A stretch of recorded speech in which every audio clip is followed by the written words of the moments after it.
Salut YouTube, j'espère que vous allez bien. On se retrouve aujourd'hui dans une nouvelle vidéo qui sera la dernière vidéo de la série singapourienne vu que je rentre vendredi. Ouh, ouh maman. Hmm.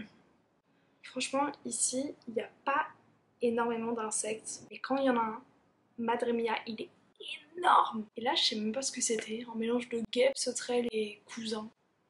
Et un peu de libellules aussi. En plus, je m'excuse d'avance s'il y a un petit bruit de fond pendant toute la vidéo, mais parce que j'ai pété la poignée d'une de mes fenêtres, du coup je peux plus la fermer. Je me suis dit qu'aujourd'hui on allait faire une sorte de bilan un petit peu de tous ces livres que j'avais avec moi pendant mon semestre à l'étranger. Et puis bah voilà, ceux que j'ai pu acheter et ceux que j'ai emmenés, si je les ai lus, ce que j'en ai pensé, des petits conseils, beaucoup de blabla. Comme d'habitude, vous me connaissez.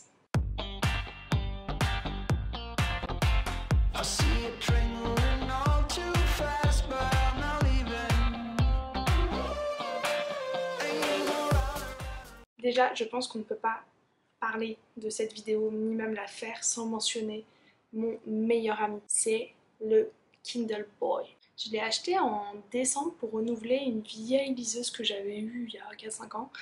Et vraiment top. L'écran est pas si grand que ça, mais le confort de lecture est vraiment présent. Le grand plus qu'il y a, c'est qu'elle est rétroéclairée, du coup vous pouvez lire dans le noir, c'est le principe. Mais, par exemple, moi ça m'a énormément été utile dans tout ce qui est transport.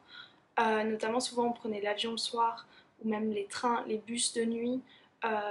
J'arrivais pas forcément à dormir direct et quand j'avais envie de lire, j'étais mon iPad avec mon téléphone ou la lumière. Enfin voilà, et aussi pendant longtemps j'ai partagé ma chambre avec une de mes colocs et du coup le soir je n'osais pas forcément lire parce que j'avais peur de la déranger et de l'empêcher de dormir. Donc vraiment la liseuse ça a été un bon moyen parce qu'en soi elle ça lui fait pas de lumière.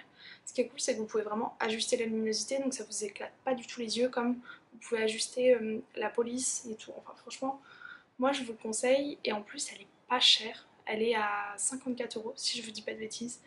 Et ça vaut le coup pour tout ce qui est nouveauté et tout parce que du coup souvent ils sont genre 10 € moins chers que les livres papier. Après si le livre est déjà sorti en poche, souvent il va quand même être plus cher en numérique donc je sais pas trop si ça vaut le coup. Passons au livre. Tout droit venu de France, nous avons Pillow Thoughts, qui est de Courtney B. mon livre de poésie préféré. J'aime beaucoup la poésie et notamment cet auteur. Je vous le conseille, ce recueil à 35 000%. C'est vraiment top. Il y a un tome 2 et un tome 3 que du coup là je vais m'empresser d'acheter dès que je rentre. J'avais aussi pris L'Attrape-Cœur de Salinger que j'avais commencé pendant mon stage d'été. Mon Dieu, je suis quelqu'un d'horrible. Et en fait, j'ai lu. Elle m'a perdu ma page. Ouais, je crois que j'ai lu genre une cinquantaine de pages. Et là, ma coloc cherche un livre, du coup, je lui ai prêté.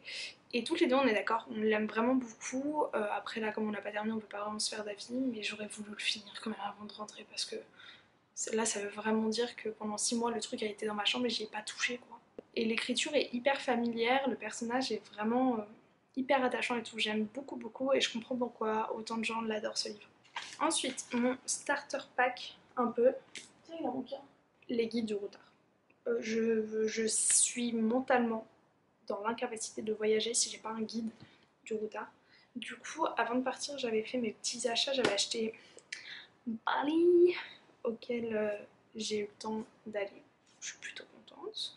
J'avais aussi, ça c'était mes parents qui me l'avaient offert quand on avait su que j'avais eu du coup mon échange, ils m'avaient offert ce petit guide là et qui a été en vrai hyper utile. J'avais pris les deux je crois quand je suis allée, j'y suis allée que 4 jours et on n'a fait que Ubud. D'ailleurs le vlog est disponible donc je vous le mets dans le petit bal qui est par là. Et on avait prévu d'y retourner moi notamment pour ma mission humanitaire, mais du coup avec le climat actuel c'est plutôt annulé.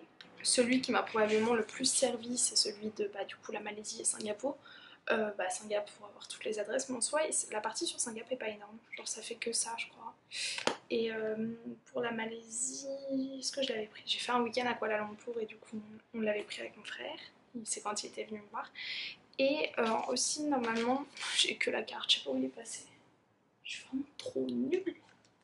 J'avais le routard de la Thaïlande qui franchement lui, je pense que c'est celui que j'ai le plus rentabilisé.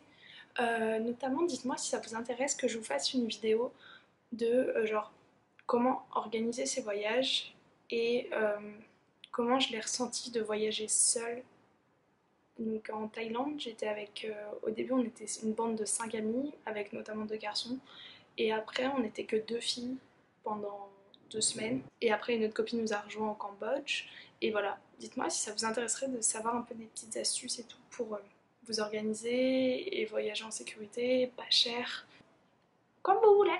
Et du coup normalement j'ai aussi le routard du Cambodge, mais je sais pas où je l'ai foutu. Et franchement ça, juste ça va peser 3 kilos dans ma valise, parce que je les laisse ici.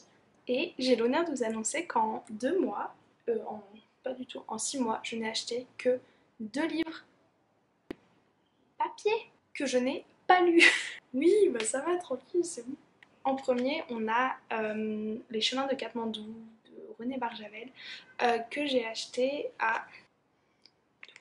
C'est Horn's Bookshop, c'était à Chiang Rai, donc c'est en Thaïlande. Et en fait, de base, mon objectif, donc c'est un mec qui... Donc là, vous voyez, il m'a coûté 100 bahts, donc genre 100 bahts, c'est 2 euros, je crois. Et si je lui rends, et ben, il me redonne 1 euro. Et c'est ça, c'est un principe d'échange et tout. Et du coup, moi, j'avais emporté celui-là parce que de base, je voulais finir de le lire pendant le voyage. Et quand j'arrivais à Chiang Rai, genre faire un échange. Sauf que bah, comme je l'avais pas fini, je me voulais pas le laisser. Et j'ai commencé à lire ce livre, je sais plus quand, il y a genre 2 semaines. Il est hyper jaune et il sent méga bon, le vieux livre. Et j'ai lu 50 pages et je suis plutôt traumatisée. C'est hyper bizarre. C'est un peu une histoire de jeunesse révoltée et tout. Et il leur arrive des trucs mais horribles. En 50 pages, il y a déjà eu 2 morts, plusieurs viols et des révolutions. Donc franchement, on est plutôt bien. Donc j'avoue que j'ai du mal à rentrer dedans et tout, mais je finirai par le lire. Et à l'aéroport, j'ai décidé de faire confiance à un livre que j'ai vu, mais partout sur les chaînes anglophones. Celui-ci, c'est Eleanor Elephants is Completely Fine de Gail Honeyman. Et ici, c'est chez donc, HarperCollins. Et il a gagné genre le Book of the Year du British Book Award et tout. Donc genre franchement, plutôt bonne réputation. Je le trouve très mignon d'ailleurs avec les petits animés. J'ai lu combien de pages? J'ai lu 27 pages.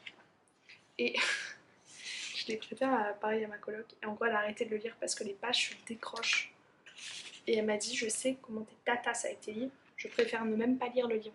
Donc j'ai lu 50 pages et l'héroïne est trop chiante. Genre j'arrive pas à m'attacher à elle, elle est trop bizarre. Elle est genre, par exemple, c'est week-end, le vendredi soir, sa tradition, elle va acheter genre une boîte de pizza et genre 2 bouteilles de vodka, je crois. Et pendant tout le week-end, elle est bourrée. Et après, elle retourne au travail. Genre, sa vie, elle est nulle, monotone. Et voilà. Et normalement, je crois qu'il y a un homme qui va rentrer dans tout ça, qui va lui faire changer, tout. Mais je sais pas trop quoi en penser. Voilà, c'est à peu près tout ce que j'ai acquéri, amené, feuilleté pendant ces mois-là. Écoutez, c'était pas la vidéo la plus intéressante du monde, mais je compte sur vous pour me dire. Déjà, si vous avez déjà tenté une autre liseuse en ayant déjà eu celle-là avant, si vous avez préféré d'autres trucs, qu'est-ce qui vous retient? Comme d'habitude, j'ai hâte d'échanger avec vous dans les commentaires. Deuxième point, parce que vous avez des devoirs en fait. Vous devez me dire si vous avez envie d'avoir cette vidéo sur les retours un peu de voyage, un feedback et des petits conseils pour voyager seule en étant une femme, sachant que quand j'ai voyagé, j'avais 19 ans, mais après j'ai déjà voyagé, par exemple l'Australie, quand j'ai été en Australie l'été de ma terminale, pour ceux qui se rappellent, ceux qui étaient déjà là à l'époque. Je vous avais fait des petits vlogs et tout, vous pouvez les retrouver normalement. C'est pas mes meilleurs vlogs, on va pas se mentir, mais l'idée est là. Et bah quand j'avais voyagé, j'avais 18 ans à peine à ce moment-là. Donc autant vous dire que si vous êtes une personne qui a à peu près le même âge que moi et tout et qui a besoin de conseils, n'hésitez pas à venir discuter avec moi et motivez-moi à lire Eleanor Éléphant là et Barjavel parce que je sais pas quoi en faire quoi. Et en vrai, Eleanor Éléphant, je me dis, en plus il m'a coûté une blinde, genre il m'a coûté 20 euros, vraiment 20 euros, si ce n'est plus, parce que j'ai acheté dans un aéroport et tout, genre grosse erreur. Bah ouais, j'ai pas envie de le gâcher, mais en même temps, si je le lis jamais, limite autant le laisser à l'appart pour les prochains locataires quoi. Écoutez, je vous fais plein de gros bisous. J'ai l'impression que genre je clôture ma chaîne à vie alors que c'est juste que c'est la dernière vidéo que je filme ici. Je vous fais plein de gros bisous. Je vous souhaite une superbe journée, plein de belles choses. Et puis bah on espère qu'on se retrouve bientôt dans une nouvelle vidéo. Ciao ciao!